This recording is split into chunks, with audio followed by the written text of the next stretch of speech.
Be to God. Let's watch a video.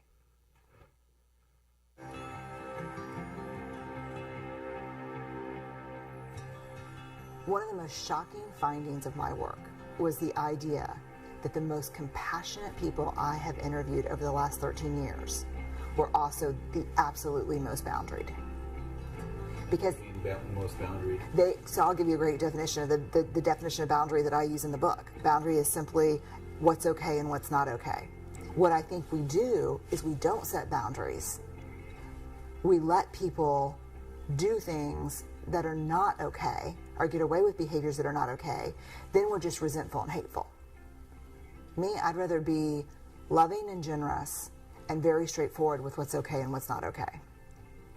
And I learned from the research. I was the exact opposite. I assumed for the first 35 years of my life that people were sucking on purpose just to piss me off. That's what I assumed. Whether it was someone who worked for me or it was family member who was constantly I was always critical and judgy. And I was like, why are they choosing these things? Why are they making their choices? They should know better. And then when this thing came up from my therapist, what if people are doing the best they can? I thought, my husband had the most beautiful answer to that question. He said, I'll never know whether people are doing the best they can or not. But when I assume people are, it makes my life better. So now I think I am not as sweet as I used to be, but I'm far more loving. It's not just some technique so that you can do that. That's really a way of being to nurture that soil of wholeheartedness. Yeah. Generosity, to assume the best about people, is almost an inherently selfish act, because the life you change first is your own. Love yourself. Yeah. And so my question is big, B-I-G. Mm-hmm. What boundaries need to be in place for me to stay in my integrity and make the most generous assumptions about you? But generosity can't exist without boundaries, and we are not comfortable setting boundaries because we care more about what people will think, and we don't want to disappoint anyone. We want everyone to like us, and boundaries are not easy. But I think they're the key to self-love, and I think they're the key to treating others with loving kindness. Sustaining. Nothing is sustainable without boundaries.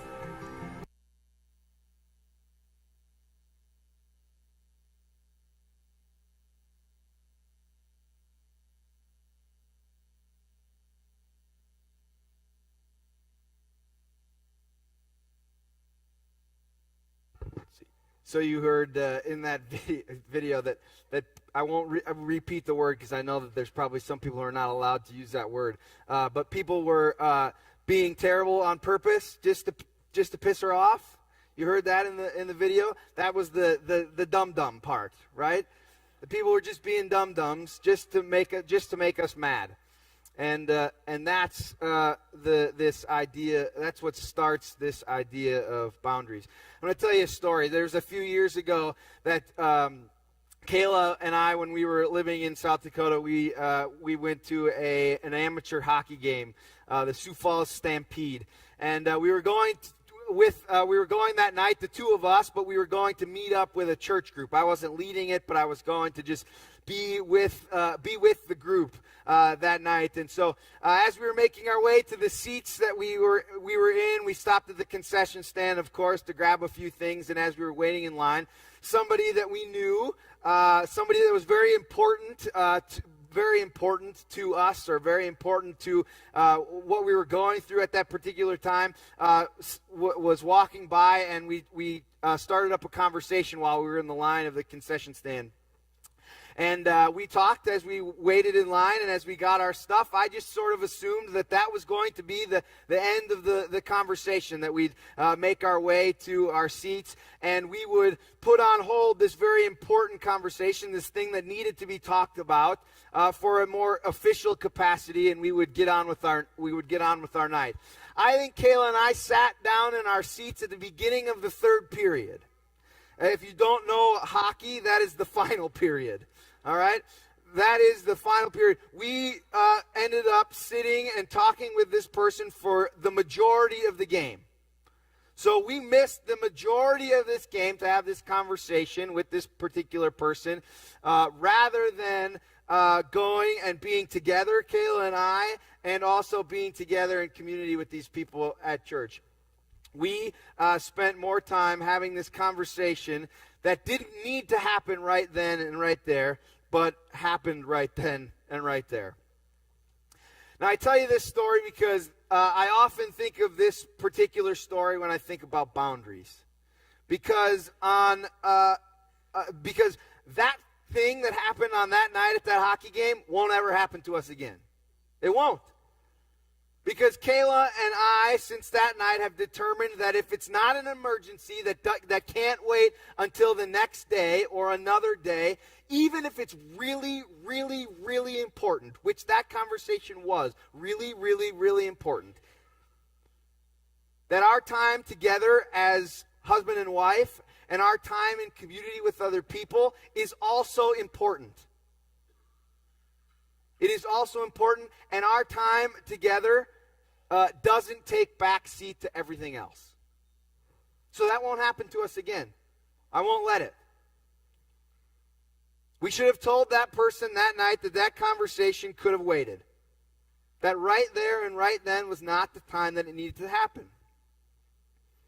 I have no idea what the reaction would have been.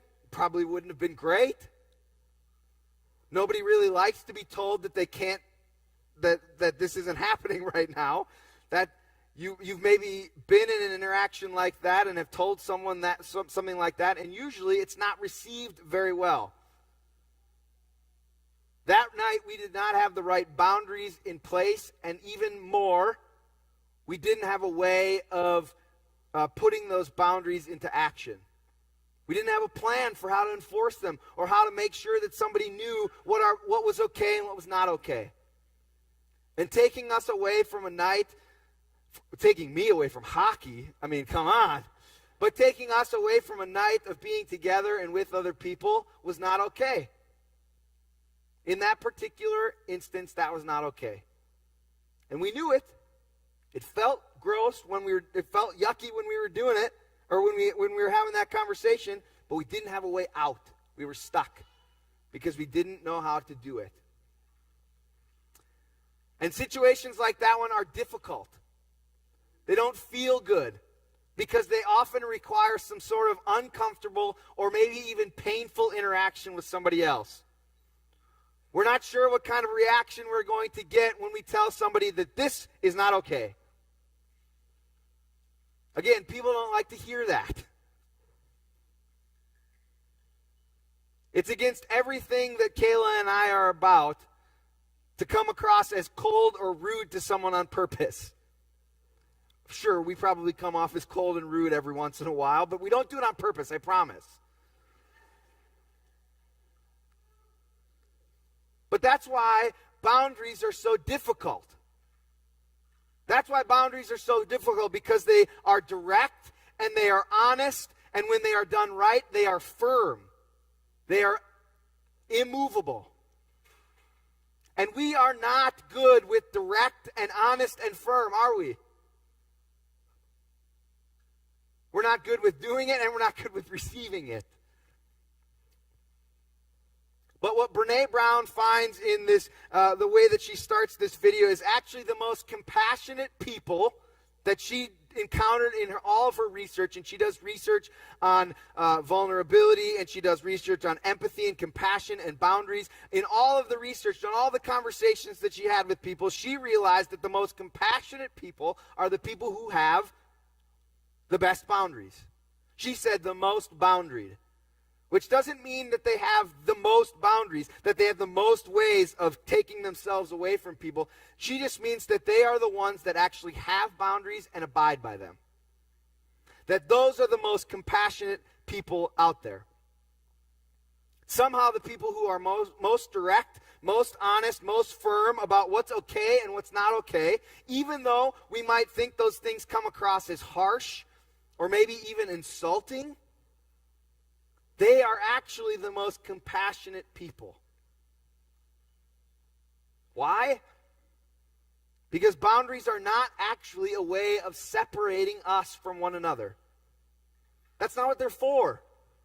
Boundaries are not fake walls. They are not separation. Boundaries are not division, Brene Brown goes on to say. They are respect. Because here's what's okay, and here's what's not. And why that makes boundaried people the most compassionate is because it holds true that boundaries are not to keep us apart. Boundaries are to make us better together. Compassion, she says, is a deeply held belief that we are inextricably connected to each other by something rooted in love and goodness. We do not establish boundaries to keep us apart, to keep us away from each other.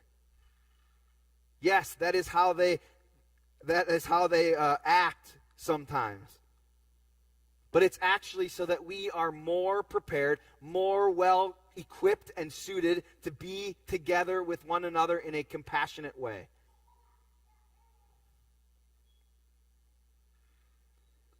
There's a line from a Robert Frost poem called Mending Wall, where one of the characters in the poem repeats this proverb that he's likely heard throughout many generations of his life. And you maybe have heard this line from this poem too. It's good fences make good neighbors. Have you heard that before? Good fences make good neighbors. The idea being that you, a farmer, keep your fence in good order so that your animals don't go over onto your neighbor's property and muck everything up. And so in the context of compassionate, connected people, it might be said then that good boundaries make good relationships. Make sure you have boundaries so people don't make their way onto your property and muck everything up. Now, it's sort of true. But if you've done any work with Frost's poem, or you know the rest of the context of that poem, Mending Wall, his poem is actually a commentary on how walls and fences we put up that may not be necessary. You see, because the neighbors in this particular poem don't have any cows that are roaming on their property. One has apple trees, one has pine trees. The apple trees will not go over the fence and eat the pine trees. So they are literally putting up a fence just because good fences make good neighbors. They walk along this fence, this wall, and they repair this wall every single year simply because they believe that good fences make good neighbors. Without any idea of what a fence or a wall or a boundary that doesn't need to be there might communicate to the person on the other side of it. So again, boundaries are not for the sake of separating us from each other. They aren't meant to keep people out completely. Boundaries for the sake of boundaries just because somebody, like your pastor, told you boundaries are important.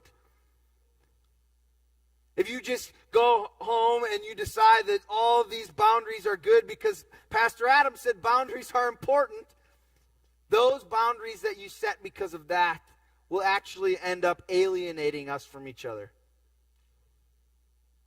They are going to cause resentment and hatred toward one another. They are the opposite of compassion.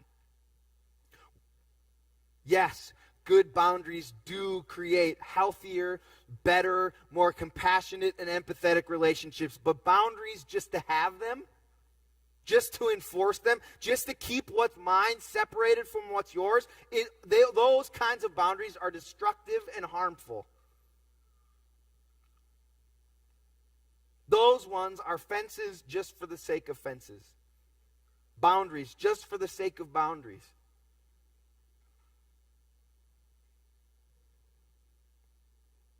Boundaries are a balance then. A balance between staying true to yourself and also allowing people in.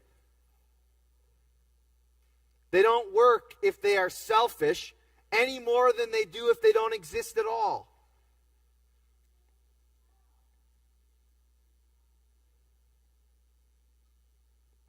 Proverbs 4, as I read this morning, says, "Keep your heart with vigilance, for from it flow springs of life."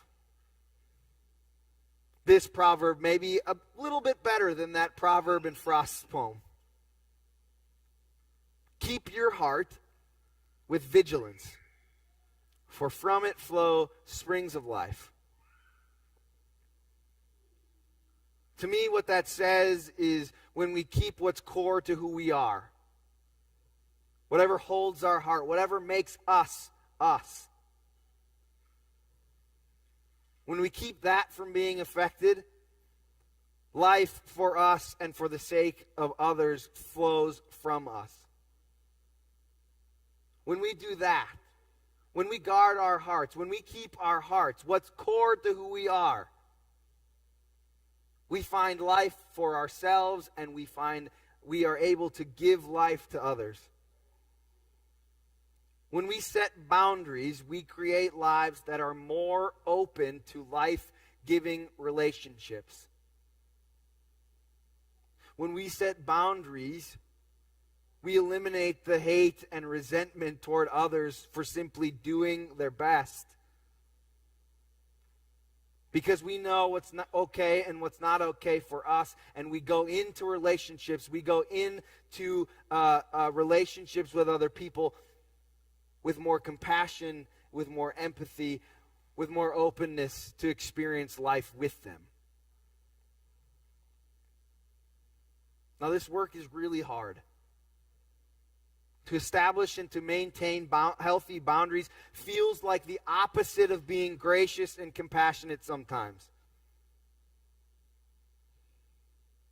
Guarding your heart is going to feel selfish, like it isn't that selfless love that we are called to be about, to give one another.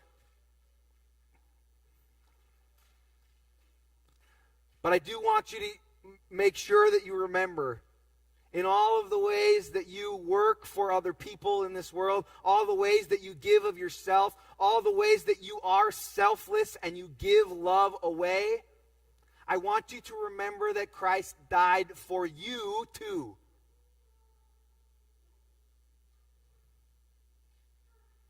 That the promise of life and grace and love is for you too. That the peace of God that surpasses all understanding is meant to keep and guard your heart as well as others. The work that God is doing in keeping your heart is for the sake of the world, for the sake of compassion and empathy for others. It is okay. It is okay to be about yourself every once in a while. Especially, and most importantly, when it comes to the things that make you who you are. Those things that are important. Those things that give you life. Protect those. Guard those.